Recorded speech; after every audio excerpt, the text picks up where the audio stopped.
Bienvenida, amada iglesia, qué alegría estar esta mañana reunidos. Nos alegra mucho tenerles, nos alegra mucho estar una vez más, como decimos en nuestra casa, en el día del Señor, en la casa del Señor, con el pueblo del Señor. Amén.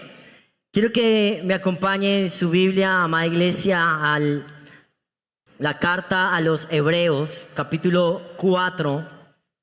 Y mientras usted busca el texto bíblico, quiero retomar un poco aquello que iniciamos hace 8 días atrás. Hemos iniciado una serie. ¿Alguien recuerda cómo se llama la serie? Reposo. Muy bien. Estamos en la serie del reposo. Es la palabra rema para el año 2026 que Dios ha puesto en el corazón de la iglesia.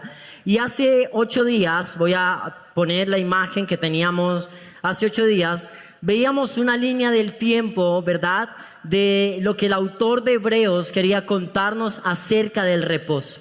El reposo desde la creación, en la generación de Moisés, en la generación de Josué y en Jesús. ¿Se acuerdan? Veíamos que Adán y Eva no participaron del reposo. La generación del Moisés no participó del reposo.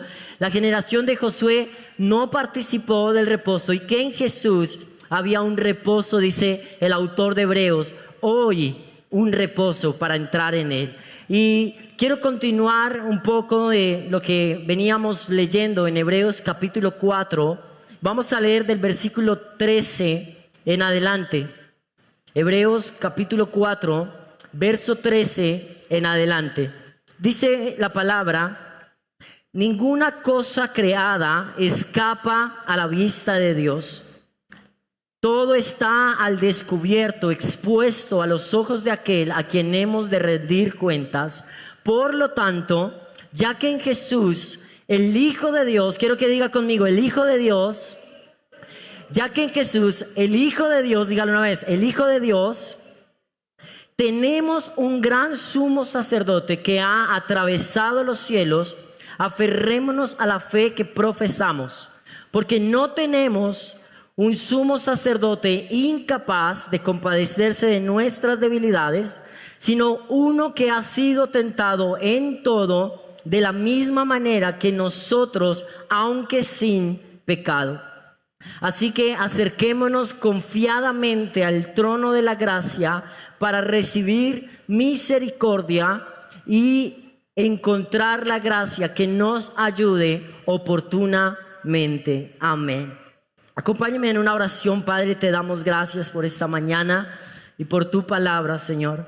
Te pedimos que tu palabra, Señor, imparta vida y vida abundante, que tu espíritu hable a nuestro espíritu, Señor, y que nos enseñe, Señor, acerca de tu reposo en Cristo Jesús. Amén y amén. Como bien veíamos, iglesia, hace 8 días, hablando del reposo, hay una línea temporal que el autor está llevando en el capítulo 4. Del capítulo 1 al capítulo 2 de Hebreos, el autor ha mostrado la superioridad de Jesús sobre los ángeles. ¿Sobre quiénes? Sobre los ángeles. En el capítulo 3, el autor expresa y expone la autoridad de Jesús sobre Moisés. Sobre Moisés. Pero en el capítulo 4 entra un concepto, el concepto o la persona del sumo sacerdote. Y conocemos el versículo 16, yo creo que lo hemos escuchado, lo hemos orado quizás, lo hemos estudiado. Dice: acerquémonos pues, o acerquémonos confiadamente al trono de gracia para recibir la misericordia y encontrar la gracia que nos ayude oportunamente. Sin embargo, creo, amada iglesia, que este texto ha sido reducido al concepto de que Jesús nos ha abierto un camino y que ahora podemos entrar a un camino que no podíamos entrar. Pero el texto en cuestión que acabamos de leer tiene algunos elementos que amplían este concepto. El autor de Hebreos no quiere solo decirnos que ahora podemos acercarnos a Dios, sino quiere explicarnos por qué y cómo. Quiero que tenga presente eso. No es solo el hecho de que ahora podemos acercarnos a Dios.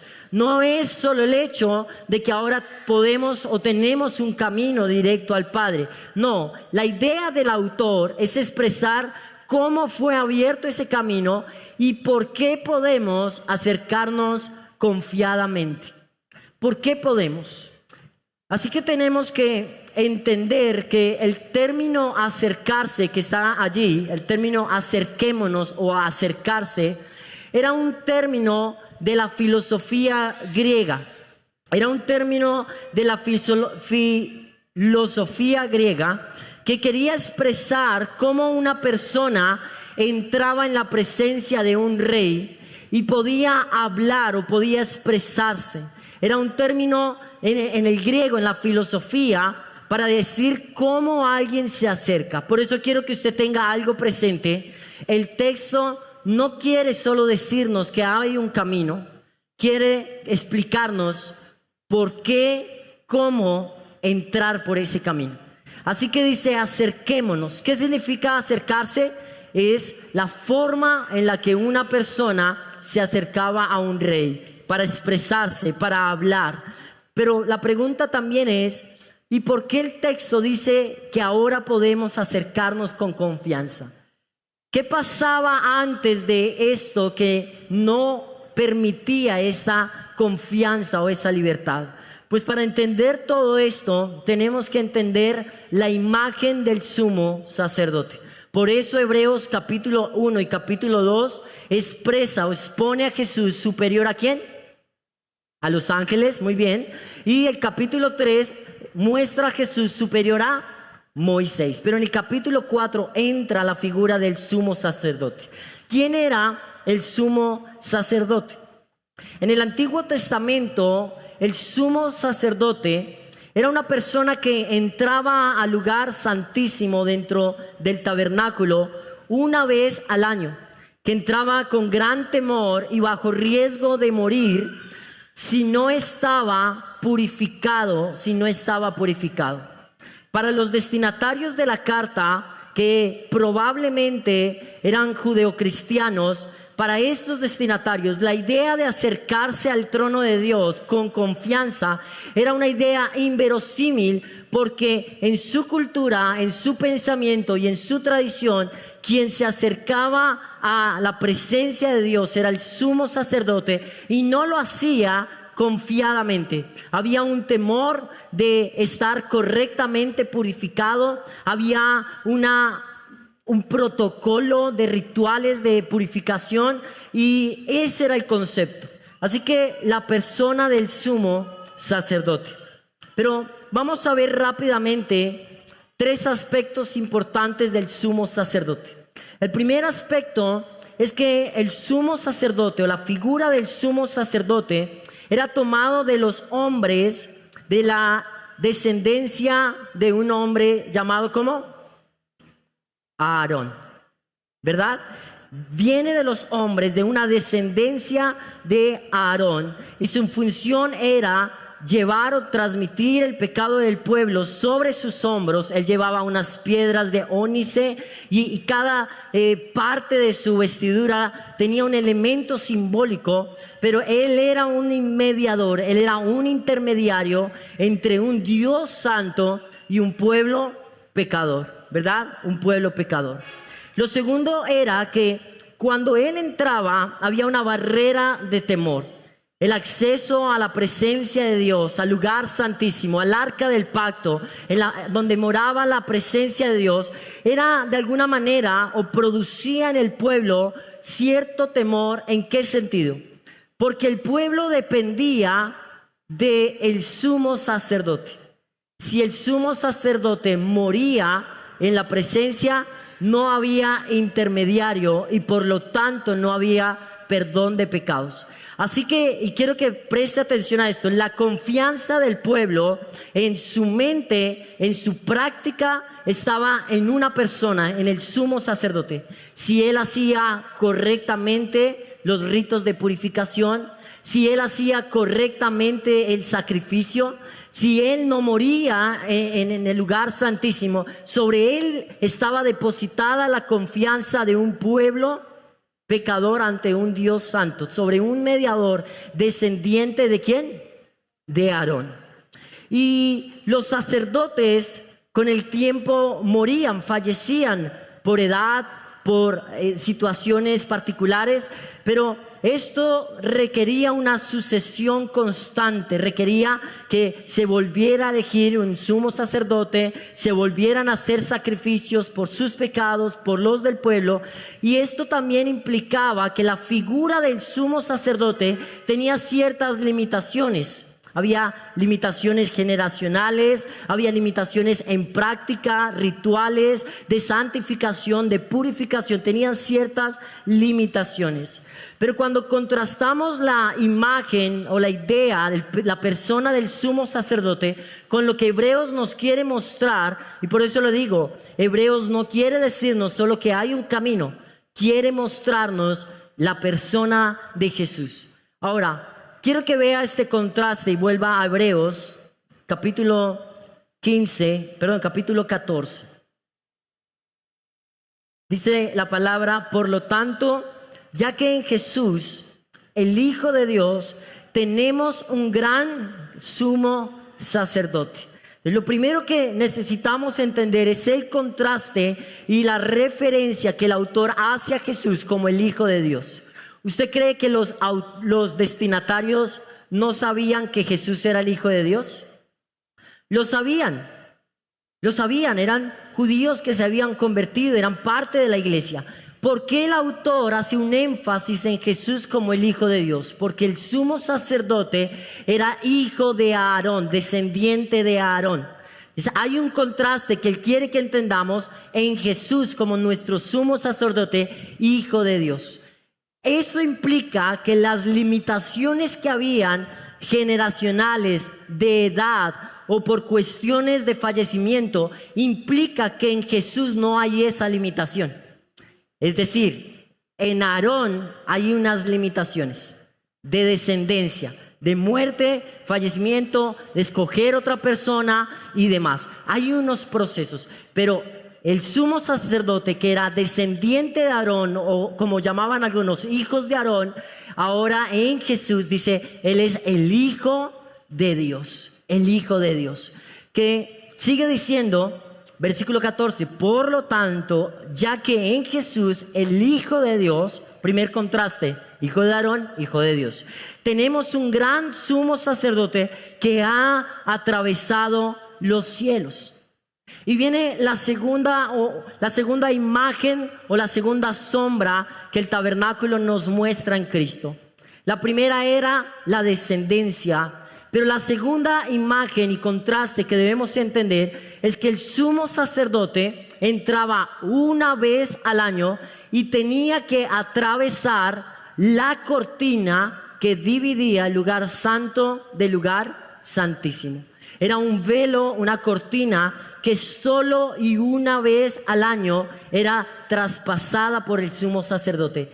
Y hay un contraste importante.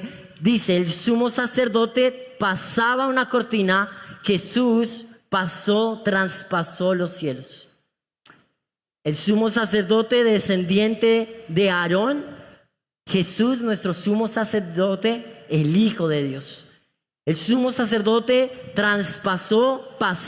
cruzaba un velo, Jesús atravesó los cielos. Lo que yo quiero que veamos es por qué el versículo 16 habla de entrar confiadamente a la presencia de Dios. No es solo por el hecho de que ahora podemos hacerlo, no es por ese hecho. Es que nos da esa confianza. Y lo que nos da la confianza de acercarnos al Padre es la persona que abrió el camino. ¿El por qué? Porque Jesús rompe las limitaciones que antes habían como una sombra en el sumo sacerdote y en el tabernáculo. Hijo de Aarón, Hijo de Dios. El velo, los cielos. Dice, traspasó los cielos. Pero más adelante entendemos en el contexto de Hebreos. Bueno, quiero que regrese al versículo 15. Porque dicen, no tenemos un sumo sacerdote incapaz de compadecerse de nuestras debilidades, sino uno que ha sido tentado en todo de la misma manera que nosotros, aunque sin pecado. En el contexto de Hebreos habían dos creencias muy fuertes y eran los estoicos y los epicureos. Y eran creencias acerca de la deidad, acerca de Dios o de los dioses. Por ejemplo, los estoicos creían que los dioses eran insensibles al dolor humano. Ellos creían que de alguna manera las deidades o quien gobernaba como Dios, fuera uno o varios, era insensible a las situaciones particulares de la raza humana. Esto creían los estoicos y era una creencia fuerte para el tiempo en que se escribe esta carta. Pero también los epicureos creían que los dioses estaban desconectados. Una cosa es que fueran insensibles, pero otra cosa es que simplemente estaban completamente desconectados de lo que pasaba en la humanidad. Era indiferente, había indiferencia. Y estas creencias se mezclaban muchas veces dentro de la iglesia, pero el autor está expresando y aclarando: nuestro sumo sacerdote, el Hijo de Dios, no hijo de Aarón, el que traspasó los cielos, no un velo, dice, él es que, dice el versículo, es capaz de compadecerse de nuestras debilidades, sino es uno que ha sido tentado en todo de la misma manera que nosotros, aunque sin pecado. Y viene el tercer contraste del sumo sacerdote. El primero es la procedencia de Aarón, el velo. Pero ¿sabe cuál es el tercer contraste? Y es acerca de la santidad del sumo sacerdote. En el Antiguo Testamento, el sumo sacerdote o su santidad para entrar al lugar santísimo era proveniente o dependía de rituales de purificación. Es decir, él hacía un proceso de cambiar sus vestiduras, de lavarse de algunas formas, y eran varios procedimientos que él tenía que hacer para asegurar que al entrar en la presencia de Dios no había pecado y podía sobrevivir. Pero el autor de Hebreos quiere explicarnos y que entendamos que la santidad de Jesús no es por purificación ritual. ¿Es por qué? Porque no pecó. Fue tentado en todo, pero sin pecado. Quiero que lo leamos. Ahí está. Dice, sino uno que ha sido tentado en todo de la misma manera que nosotros, aunque sin pecado. Por eso, amada iglesia, cuando vamos al versículo 16, entrar confiadamente es entender por qué puedo estar confiado. Y puedo estar confiado por la persona de Cristo, que fue el que rompió las limitaciones y abrió un camino una vez y para siempre. La confianza que tengo es generada por Cristo. ¿Por qué? Porque es hijo de Dios, porque traspasó los cielos y porque su santidad no es por ritual o por purificación. Su santidad es porque en todo fue tentado, pero sin pecado.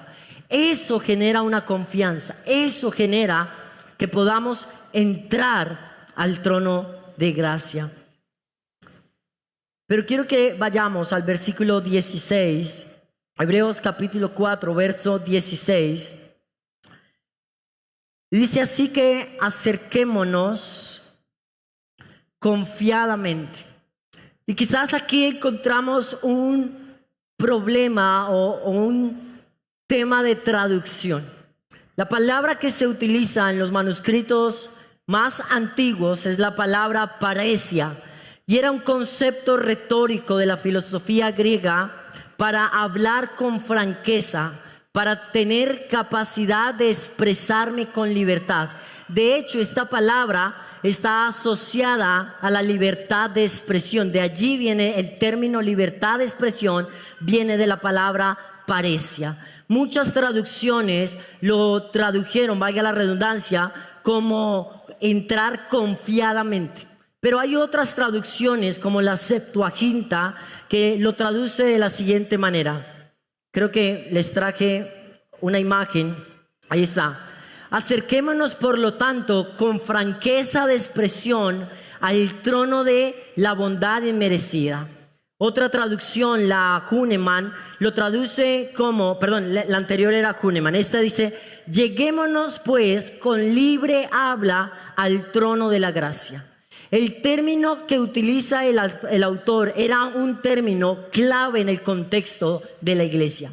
Era un término muy importante y muy usado por los griegos para referirse a que una persona entraba ante la presencia de un rey y tenía libertad de expresión, que podía expresarse sin temor a ser asesinado, que podía expresarse sin temor a ser juzgado. Y ese es el concepto del que está hablando el autor.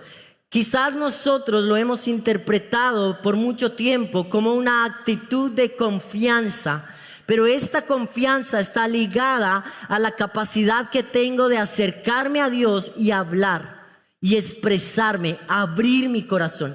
A eso está ligado el concepto. No es solo una actitud de confianza, no, es el hecho de que puedo hablar con Dios, de que puedo expresarme, de que puedo abrir mi corazón, de que mis palabras van a ser escuchadas por Él, de que mis palabras son tenidas en cuenta en su presencia.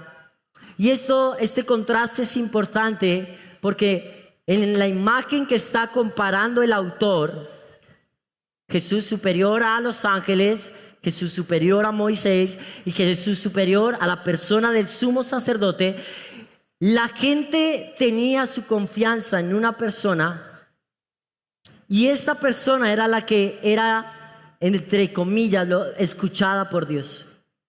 Pero el autor está diciendo: ahora yo puedo ser escuchado y puedo hablar y entrar en esa relación y en esa comunión, porque Cristo, el Hijo de Dios, no el hijo de Aarón, quien traspasó los cielos, no un velo, quien es santo porque no pecó, no por pureza ritual, dice: Él me permite eso. Por eso, amada iglesia, entender esto transforma nuestra manera de relacionarnos con Dios. Porque muchos creyentes tienen un sentir de que Dios no me escucha, de que Dios no me oye, de que Dios escucha al pastor o al líder o a X o a Y persona, y muchas personas viven hoy con la imagen de un sumo sacerdote antiguo, poniendo la confianza en un hombre y no entendiendo que ustedes mismos por sí solos pueden hablar con Dios y ser escuchados.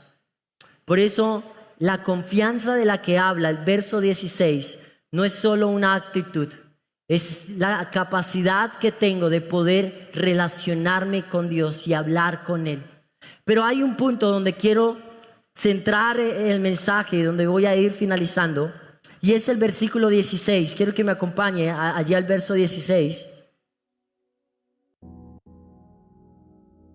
Hebreos capítulo 4, versículo 16. Quiero que preste atención a esto, iglesia. Así que acerquémonos confiadamente al trono de la gracia para recibir misericordia y encontrar la gracia que nos ayuden oportunamente. Y aquí hay un cambio que quizás nosotros no percibimos por nuestro contexto, pero en la antigüedad, en el tiempo del tabernáculo y del sumo sacerdote y de los rituales de la ley, el trono de Dios no era un trono de gracia, era un trono de juicio. Se creía en la mente antigua del pueblo de Israel que el trono de Dios estaba en medio de los querubines. No era solo el hecho de que la presencia de Dios habitaba, sino que Él reinaba desde ahí. Quiero que leamos solo algunos textos bíblicos. Salmo capítulo 80, si me puede acompañar en su Biblia.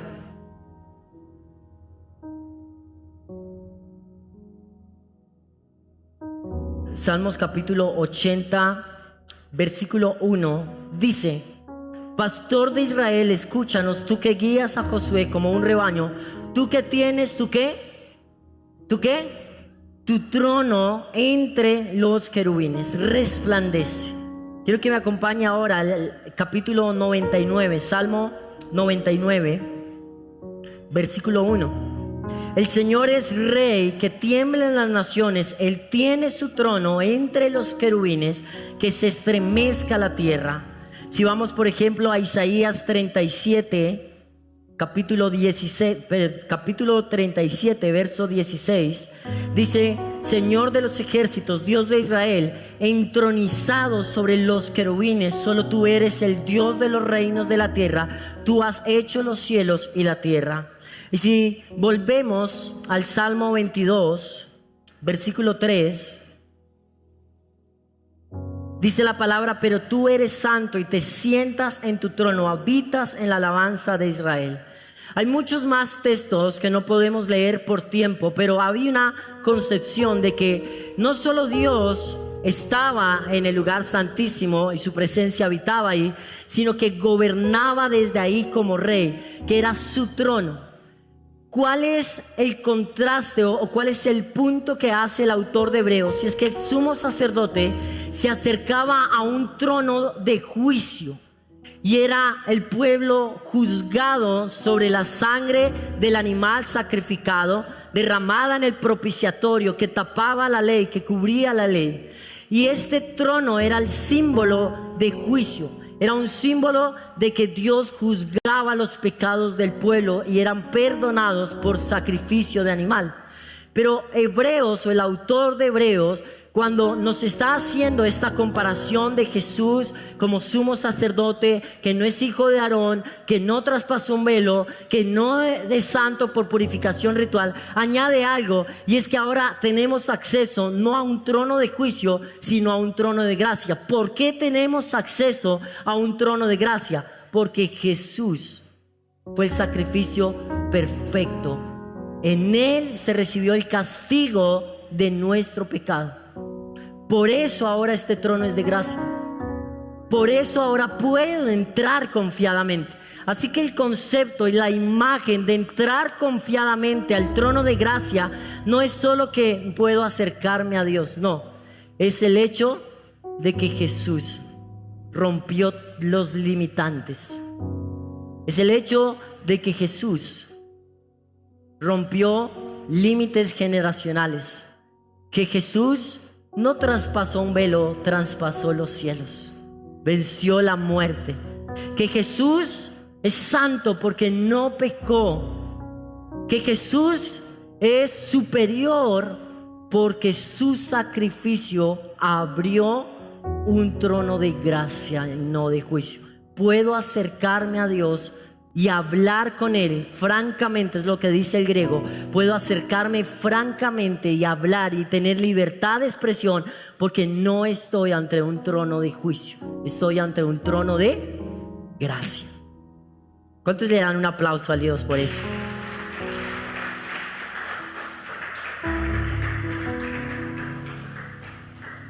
Y solo quiero terminar con lo último que dice el versículo 16, iglesia.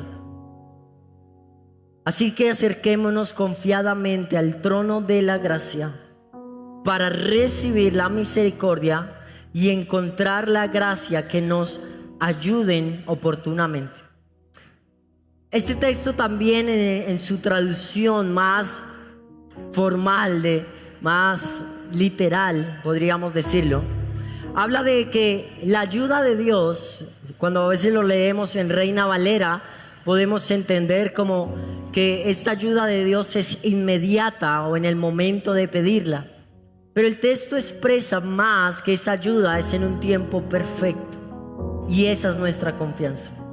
Nuestra confianza, amada iglesia, no es el hecho de que solo podamos entrar, no es el hecho de que solo podemos hablar y expresar y abrir nuestro corazón, no es solo el hecho de que estamos ante un trono de gracia y no de juicio, es el hecho también de que la ayuda llega en el momento justo, en el tiempo perfecto de Dios.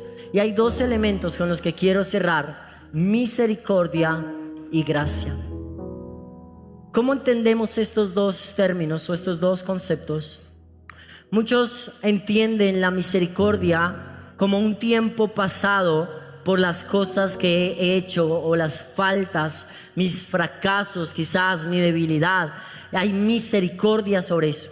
Y hay gracia sobre lo que viene. Hay gracia y hay favor sobre un oportuno socorro que en el griego es el eukarión boitán. Así que lo que el texto está diciendo en toda su expresión es: ¿por qué puedo entrar confiadamente a ese trono?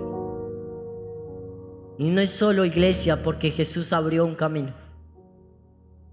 Es por quién es Jesús, y que ese camino, a diferencia de lo que sucedía en la antigüedad, tenía algunos limitantes. Pero Jesús, el Hijo de Dios, hizo este camino perfecto, una vez y para siempre, dice Hebreos. Y que este camino, la confianza que tenemos de acercarnos a Dios, está en la persona de Cristo, no en el camino, está en la persona de Cristo. Por quién es Él, por de dónde viene, por sus atributos, por su perfección, porque hizo algo que era imposible hacer. Pero también esta confianza está en que podemos encontrar en ese trono, al acercarnos a Dios, misericordia sobre lo que hemos hecho y gracia y favor para el momento oportuno. Quiere decir el autor que en este trono, en esta relación que tenemos para con Dios Padre, podemos descansar en su misericordia y creer en su gracia y su favor en un tiempo perfecto, que no llega antes, que no llega después. Por eso hay otras versiones, quizás como la versión, creo que la tengo acá, Nueva Traducción Viviente, dice: así que acerquémonos con toda confianza al trono de la gracia de nuestro Dios. Allí recibiremos su misericordia y encontraremos gracia que nos ayudará cuando más la necesitemos. Cuando más la necesitemos. Yo quiero preguntarle, amada iglesia, para cerrar este tiempo, este espacio de palabra: ¿cómo se acerca usted a Dios Padre? ¿Cómo se relaciona usted con Él? Sabemos que Jesús abrió un camino en la cruz del Calvario. Sabemos que nos reconcilió. Pero lo que el autor de Hebreos quiere que entendamos no es solo el hecho de que podemos acercarnos. Es el hecho de lo que genera Jesús en nuestros corazones al acercarnos. Es poder acercarme con la seguridad de que soy escuchado, de que mis palabras son escuchadas por Dios, de que hay un favor y hay una gracia en un tiempo perfecto, en un momento oportuno, de que no hay un limitante, sino que este sumo sacerdote, Jesús, en todo fue perfecto para hacer una obra perfecta. Y quiero que esté sobre sus pies, iglesia.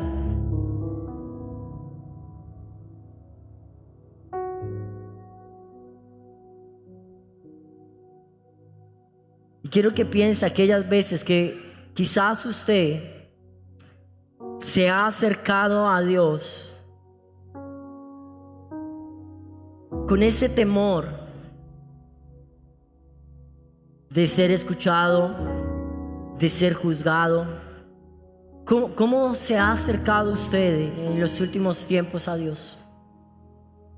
Quizás usted hace su oración, su tiempo devocional, su vida cristiana de fe. Pero muchas veces, iglesia, quiero que mediten eso, muchas veces la forma en la que nos acercamos a Dios parece más de un trono de juicio al de un trono de gracia. Parece más una confianza en un hombre, en una persona o en un sistema que en la persona de Cristo Jesús, el Hijo de Dios, perfecto y sin pecado. Entender esto, amada iglesia, cambia la forma en la que nos relacionamos con Él, la que entendemos nuestra comunicación con Él. Y Hebreos quiere enseñarnos que hoy podemos acercarnos y hablar y tener libre expresión, porque Él nos va a escuchar. ¿Por qué? Porque nuestro sumo sacerdote rompió todos los limitantes. Quiero que cierre sus ojos allí donde está, iglesia.